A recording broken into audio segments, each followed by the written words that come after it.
America के लिए इस समय बड़ी ही मुसीबत खड़ी हो गई है और इस पिद्दी से देश ने वास्तव में अमेरिका को दिखा दिया कि उसकी औकात क्या है। बार बार जो कई देशों पर टैरिफ लगाता है, इसी के पक्ष में इस देश ने जो बातें रखी उससे घबराए हुए हैं ट्रंप। बहुत कुछ चल रहा है इस वक्त जियो पॉलिटिक्स में, आइए जानते हैं क्या है पूरा मामला। देखो खबर सामने आ रही है दोस्तों, डोनाल्ड ट्रंप को बड़ा झटका, इस करीबी देश ने पकड़ा अलग रास्ता, अमेरिका के लिए खड़ी कर दी मुसीबत, अब परेशानी में आ सकते हैं ट्रंप। देखो अमेरिका के राष्ट्रपति डोनाल्ड ट्रंप को उनके ही करीबी देश ने झटका दे दिया। फ्रांस, ब्रिटेन और कनाडा के बाद अब ऑस्ट्रेलिया ने भी संयुक्त राष्ट्र महासभा में फिलिस्तीन को मान्यता देने का फैसला किया है। ऑस्ट्रेलिया के प्रधानमंत्री एंथनी अल्बनीज ने सोमवार 11 अगस्त 2025 को कहा कि उनका देश फिलिस्तीन को अलग देश की मान्यता देगा। पीएम एंथनी अल्बनीज की यह टिप्पणी उनके मंत्रिमंडल और ऑस्ट्रेलिया में कई लोगों द्वारा फिलिस्तीन को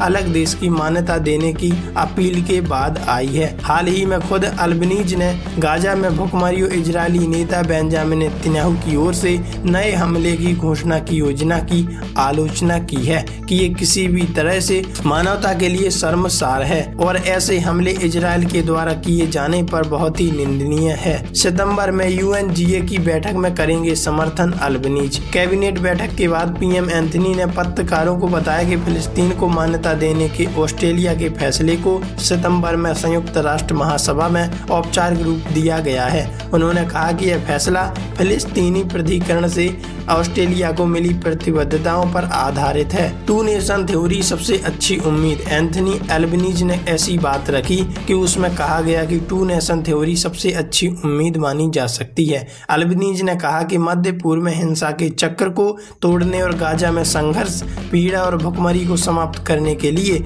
दो राज्य समाधान मानवता की सबसे अच्छी उम्मीद है। ब्रिटेन, फ्रांस और कनाडा ने किया फिलिस्तीन का समर्थन। बता दें कि ऑस्ट्रेलिया से पहले ब्रिटेन, फ्रांस और कनाडा फिलिस्तीन को अलग देश की मान्यता देने का समर्थन कर चुके हैं। कनाडा के प्रधानमंत्री मार्क कार्नी ने कहा था कि कनाडा सितंबर में फिलिस्तीन राज्य को मान्यता देने की योजना बना रहा है। वहीं ब्रिटिश प्रधानमंत्री कीर स्टारमर ने भी कहा है कि अगर इजरायल वॉर को रोकने के लिए कदम नहीं उठाता तो वो भी फिलिस्तीन राज्य को एक अलग राज्य मान्यता देंगे। क्या है अमेरिका का रुख, इस पर अमेरिका की क्या प्रतिक्रिया है और वह किस तरीके से उसे देखता है, ये जानते हैं। अमेरिका के उपराष्ट्रपति जेडी वेंस ने हाल ही में कहा है कि फिलहाल फिलिस्तीन को मान्यता देने की हमारी कोई योजना नहीं है। उन्होंने कहा कि फिलिस्तीन को मान्यता देने का क्या मतलब अगर वहां कार्यशील सरकार नहीं है। जेडी वेंस ने कहा कि अमेरिका गाजा में और ज्यादा सहायता पहुँचाने पर ध्यान केंद्रित कर रहा है।